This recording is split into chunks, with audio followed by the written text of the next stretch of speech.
ज्यांचा जन्म 1953 ते 1970 साली झाला, खास त्या सोनेरी पिढीसाठी. ही पिढी आता 40-45 ओलांडून गेली आहे किंवा 60-70 पर्यंत चालली आहे. ह्या आपल्या पिढीचं सगळ्यात मोठं यश म्हणजे या पिढीनं खूप मोठा बदल पाहिला आणि पचवला. आणि या पिढीची एक सगळ्यात मोठी अडचण म्हणजे ही पिढी कायम उंबरठ्यावरती राहिली. 1, 2, 5, 10, 20 पैसे बघितलेली ही पिढी खरंच धाडसी होती. शाई, त्याच्यानंतर बोरू, पेन्सिल, पेन पासून सुरुवात करून ही पिढी आता स्मार्टफोन, लॅपटॉप, पीसी उतारवयात सराईतपणे हाताळत आहे.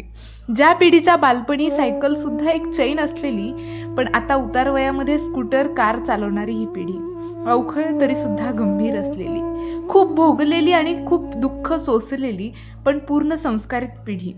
टेप रेकॉर्डर, पॉकेट, ट्रान्झिस्टर या पिढीसाठी खूप मोठी मिळकत होती. मार्कशीट आणि टीव्हीच्या येण्याने यांच्या बालपणाचा बळी कधीच घेतला नाही. सायकलचे टायर आणि इतर निरुपयोगी गोष्टी घेऊन लहानपणी गाडी गाडी खेळणं यात त्यांना कधीच कोणताच कमीपणा वाटला नाही. कैऱ्या तोडणं ही त्यांच्यासाठी कधीच चोरी नव्हती आणि कुठल्याही वेळी कोणाचंही दार वाजवणं यामध्ये कसलंही एथिक्स तुटत नव्हतं. वर्गात किंवा शाळेत स्वतःच्या बहिणीची सुद्धा कचरत बोलणारी ही पिढी. कुणाचेही बाबा शाळेत आले की मित्र कुठेही खेळत असो, 100च्या स्पीडनं जाऊन तुझे बाबा आलेत चल लवकर ही बातमी सांगणारी पिढी. गल्लीत कुणाच्याही घरी कसलाही कार्यक्रम असला तरी वाटेल ते काम न लाजता करणारी ही पिढी.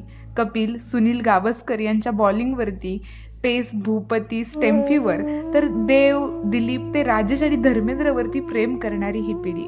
भाड्यानं VCR आणून 4-5 पैसे गोळा करून एकत्र पाहणाऱ्या मित्रांची ही पिढी. कितीही शिकलं तरी स्वतः मेल्याशिवाय स्वर्ग दिसत नाही अशी विश्वास असणारी, शिक्षकांवरती कधीच आवाज न चढवता, कमेंट न करता जगलेली ही पिढी. कॉलेजला सुट्टी असली तर आठवणीत स्वप्न रंगवणारी ही पिढी. पुन्हा डोळे झाकूयात का? 10, 20, 30, 40 लपायचं असेल तर लपा, मी आलोय अशी म्हणणारी ही पिढी. पुन्हा जुना आठवणीचा सुवर्ण काळ आठवतो, गेले ते दिवस, राहिल्या त्या आठवणी. धन्य ते जीवन जे खरं तर तुम्ही सगळे जगलाय आणि तुमच्या या सोनेरी पिढीला आमच्या आत्ताच्या पिढीचा मानाचा मुजरा.